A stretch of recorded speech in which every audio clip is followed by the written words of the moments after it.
सदियों पुरानी बात है। घने जंगलों और अभेद्य पहाड़ियों के बीच बसा था सूर्यगढ़ साम्राज्य। यहाँ के राजा चंद्रभान को अपनी अटूट धन दौलत, अजय सेना और अपनी 3 बेहद खूबसूरत बेटियों रूपमती, कलावती और भाग्यश्री पर बहुत घमंड था। राजा का मानना था कि ब्रह्मांड की कोई भी शक्ति उसका कुछ नहीं बिगाड़ सकती और उसकी सत्ता हमेशा अमर रहेगी। राजा के इसी अहंकार ने एक दिन पूरे राज्य की किस्मत को एक ऐसे अंधेरे कुएं में धकेल दिया जहां से वापसी का रास्ता किसी को मालूम नहीं था। एक सुबह महल के मुख्य द्वार पर एक दुबले पतले लेकिन बेहद तेज तर्रार और क्रोधित आंखों वाले ऋषि दुर्वासा का आगमन हुआ। उनके कपड़े फटे हुए थे और हाथ में एक पुराना कमंडल था।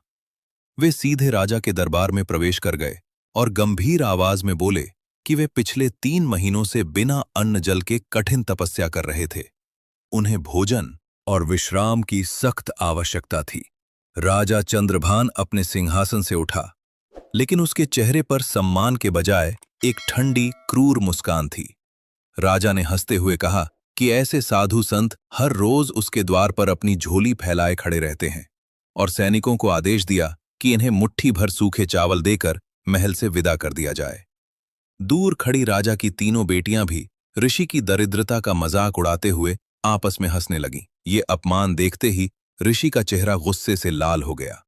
उनके कमंडल का पानी उबलने लगा और आसमान में अचानक काले बादल छा गए। ऋषि ने गरजती हुई आवाज में कहा कि चंद्रभान ने न केवल एक तपस्वी का अपमान किया है, बल्कि अपनी संतानों को भी इसी अहंकार का पाठ पढ़ाया है। उन्होंने श्राप दिया कि जिस सौंदर्य और जीवन पर इन बेटियों को इतना नाज है, वो सदा के लिए छिन जाएगा। जो बेटियां जीते जी इंसानों को तुच्छ समझकर बेजान वस्तुओं की तरह व्यवहार करती हैं, वे अब सचमुच बेजान हो जाएंगी और हाड़ मांस की राजकुमारियों से लकड़ी की नक्काशीदार कठपुतलियां बन जाएंगी। ऋषि के हाथों से जादुई जल छिड़कते ही एक भयानक दृश्य सामने आया। रूपमती, कलावती और भाग्यश्री की त्वचा धीरे धीरे भूरी और सख्त होने लगी। उनके हाथ पैर लकड़ी के जोड़ों में बदलने लगे और वे तीनों बेजान, डरावनी लकड़ी की कठपुतलियों के रूप में फर्श पर गिर पड़ी। राजा का घमंड एक पल में चकनाचूर हो गया और वो रोते हुए ऋषि के पैरों में गिर पड़ा। ऋषि ने शांत होकर मुक्ति की शर्त रखी कि यदि इन तीनों बहनों के भीतर अब भी थोड़ी सी भी चेतना बची है, तो इन्हें खुद को साबित करना होगा। इन्हें हर रात आधी रात को जागने का अवसर मिलेगा। इन्हें इंसान बनने के लिए मायावी त्रिकोण की 3 सबसे भयानक और कठिन परीक्षाओं से गुजरना होगा।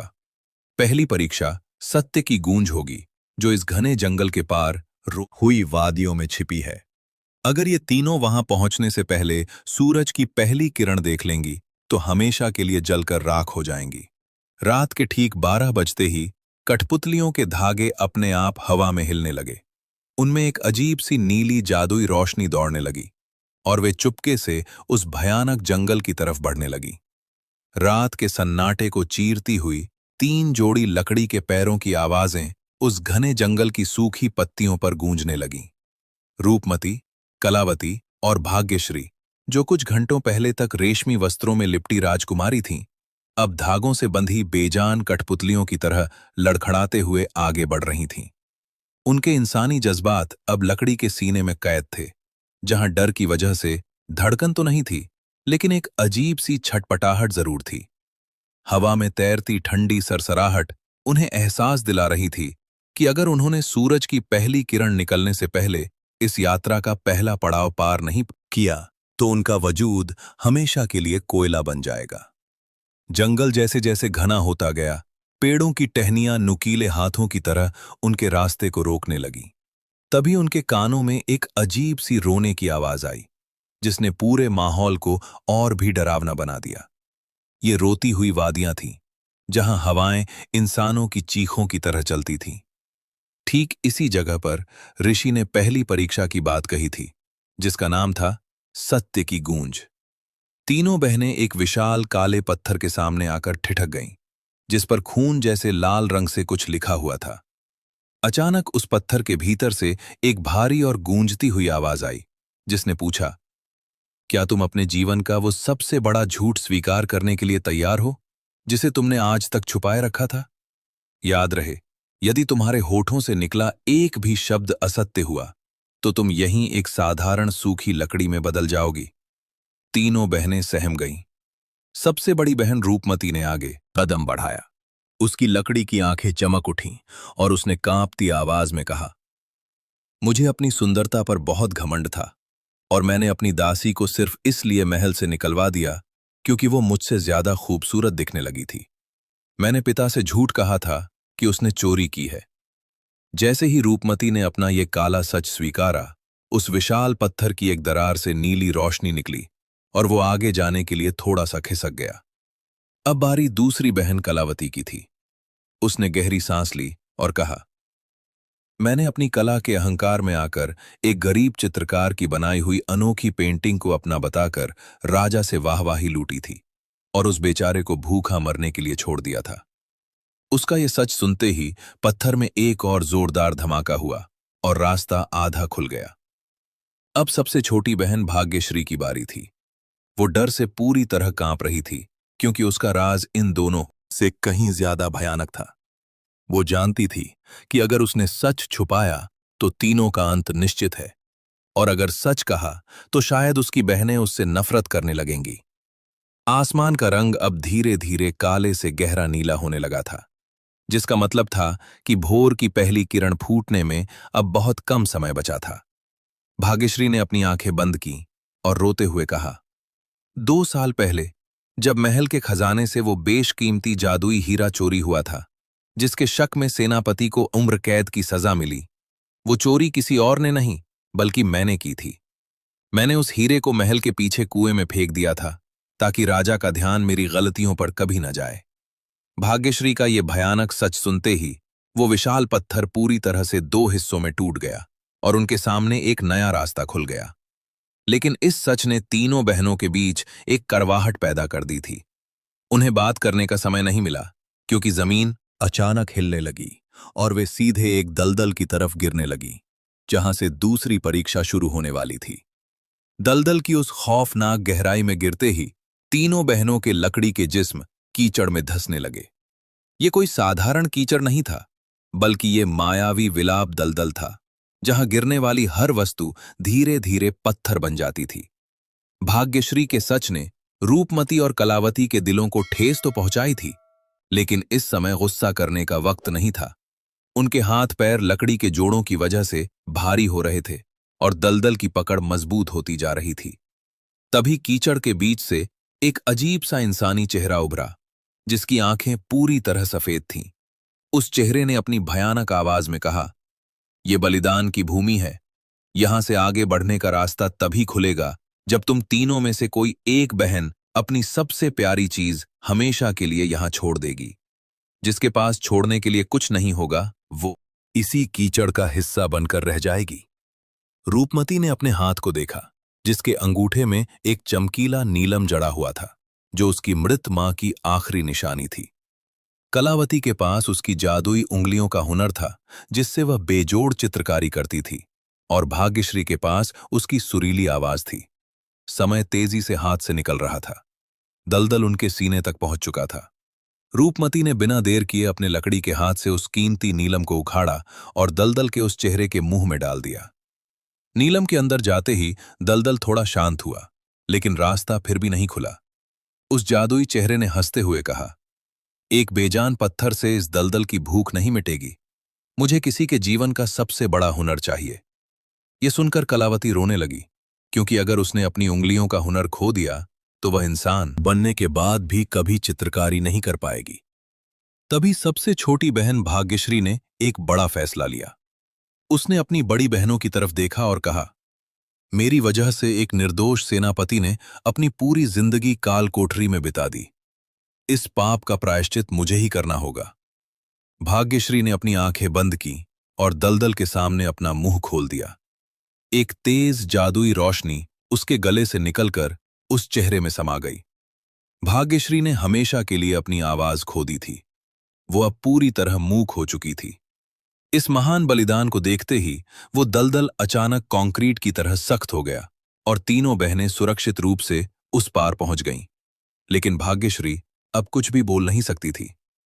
वो सिर्फ इशारों में अपनी बहनों से बात कर पा रही थी। आसमान का रंग अब नीले से हल्का गुलाबी होने लगा था, जिसका साफ मतलब था कि सूरज की पहली किरण बस कुछ ही मिनटों में धरती पर पड़ने वाली थी।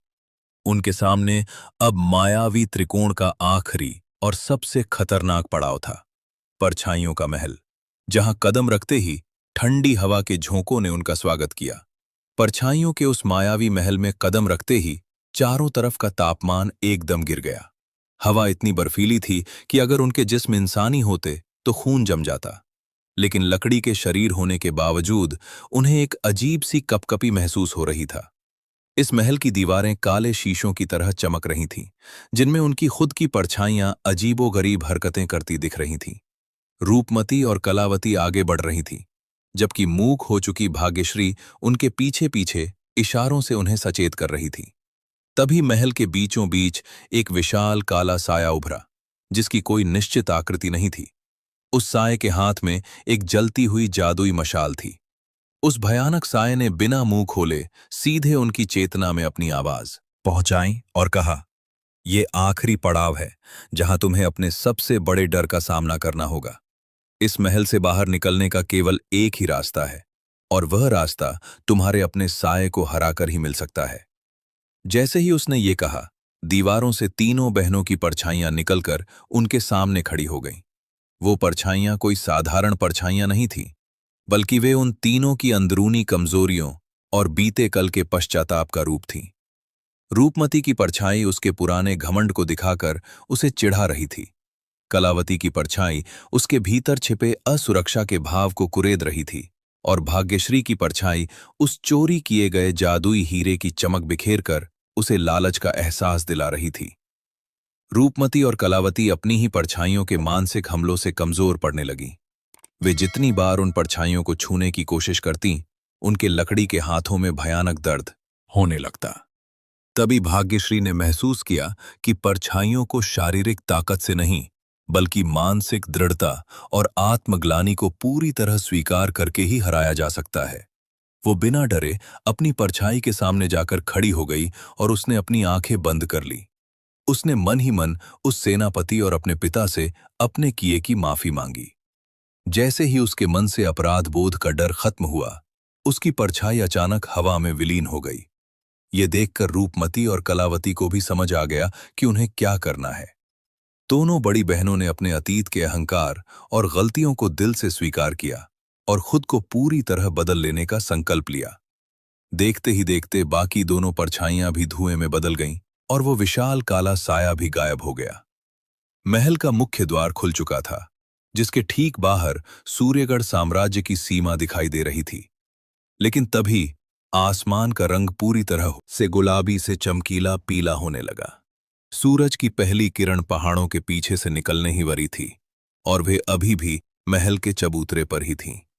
पहाड़ों की ओट से फूटती सूरज की सुनहरी किरणें तेजी से परछाइयों के महल की ओर बढ़ने लगीं। रूपमती, कलावती और भाग्यश्री जानती थीं कि अगर रोशनी ने उनके लकड़ी के जिस्म को छू लिया तो वे हमेशा के लिए राख की ढेरी बन जाएंगी। मूक हो चुकी भाग्यश्री ने और पूरी ताकत से महल के चबूतरे से नीचे की तरफ दौड़ लगा दी। उनके लकड़ी के पैर पत्थरों से टकराकर छिल रहे थे, लेकिन इस समय दर्द महसूस करने का वक्त नहीं था। वे दौड़ते दौड़ते ठीक उसी सीमा पर आ पहुंची जहां से सूर्यगढ़ साम्राज्य शुरू होता था। जैसे ही भोर की पहली तेज किरण रूपमती के दाहिने हाथ पर पड़ी, उसकी लकड़ी की त्वचा से धुआं निकलने लगा। दर्द की एक भयानक लहर उसके पूरे वजूद में दौड़ गई। तीनों बहनों ने डर के मारे अपनी आंखें बंद कर लीं और जमीन पर गिर पड़ी। उन्हें लगा कि उनका अंत आ चुका है, लेकिन अगले ही पल उस धुएं के बीच से एक चमत्कार हुआ। जो धूप उन्हें जलाकर राख करने वाली थी, वही धूप अब उनके भीतर की लकड़ी को पिघलाकर वापस हाड़ मांस में बदल रही थी। तीनों परीक्षाओं को सफलतापूर्वक पार करने और अपने भीतर के अहंकार को पूरी तरह खत्म करने के कारण ऋषि का श्राप अब टूट चुका था। रूपमती ने अपनी आंखें खोली और अपने हाथों को देखा, जो अब वापस कोमल और इंसानी रूप ले चुके थे। कलावती की उंगलियों का हुनर लौट आया था, और सबसे बड़ी बात, भाग्यश्री के गले से एक हल्की सी आवाज निकली, जिसका मतलब था कि उसकी खोई हुई वाणी भी वापस आ चुकी थी। तीनों बहनें खुशी से रो पड़ीं और एक दूसरे के गले लग गईं। इस लंबी और खौफनाक रात ने उन्हें जीवन का सबसे बड़ा पाठ पढ़ा दिया था। वे अब वह घमंडी राजकुमारियां नहीं थीं, बल्कि उनके भीतर अब दया, प्रेम और त्याग की भावना पूरी तरह भर चुकी थी। जब वे तीनों पैदल चलकर महल के मुख्य द्वार पर पहुंची, तो राजा चंद्रभान अपनी बेटियों को सही सलामत और इंसान के रूप में देखकर अपने सिंहासन से दौड़ता हुआ नीचे आया। राजा की आंखों में पश्चाताप के आंसू थे। वह आया जो भाग्यश्री की गलती की सजा भुगत रहा था, और राजा ने उसे पूरा सम्मान वापस लौटाया। सूर्यगढ़ साम्राज्य में एक बार फिर खुशहाली लौट आई थी, लेकिन अब वहां न तो राजा को अपनी दौलत का घमंड था और न ही राजकुमारियों को अपने रूप का।